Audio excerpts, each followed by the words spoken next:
Hello বন্ধুরা, সকলকে জানাই শুভ সকালের অনেক শুভেচ্ছা। টুনিদি ব্লগে সবাইকে জানাই আন্তরিক অভিনন্দন। এখন 11টা বাজে। আপনারা দেখতে পাচ্ছেন ওয়েদারের যা পরিস্থিতি, পুরো মনে হচ্ছে সন্ধ্যা লেগে গেছে।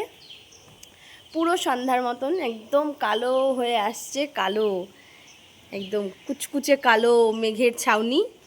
এমন পরিস্থিতি পরিবেশের, মনে হচ্ছে যে এখন মোটামুটি বিকাল 5টা-6টা বেজে গেছে। তো এটা আপনাদেরকে আমি শেয়ার করলাম। কার কার বাড়িতে এরকম পরিবেশ পরিস্থিতি হয়ে আছে একটুখানি কমেন্টের মাধ্যমে জানাবেন। খুব বাজে অবস্থা। এই আস্তে আস্তে বৃষ্টি শুরু হয়ে গেল, মনে হচ্ছে ভীষণ বৃষ্টি আসবে। আর এদিকে আমার ছেলে এখানে আমার পেছনে ঘুরুঘুরু করছে।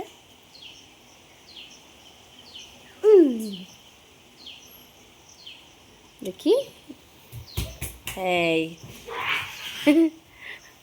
আমাদের আমাদের বাড়িতে গাছগুলো আছে, গাছের জল নিচে পড়ে পড়ে মাটিগুলো সব ধুয়ে গেছে নিচে।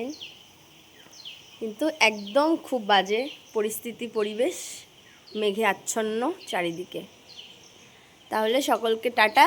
আপনারা সকলে ভালো থাকবেন, সুস্থ থাকবেন, আর অনেক অনেক ভালোবাসা দেবেন।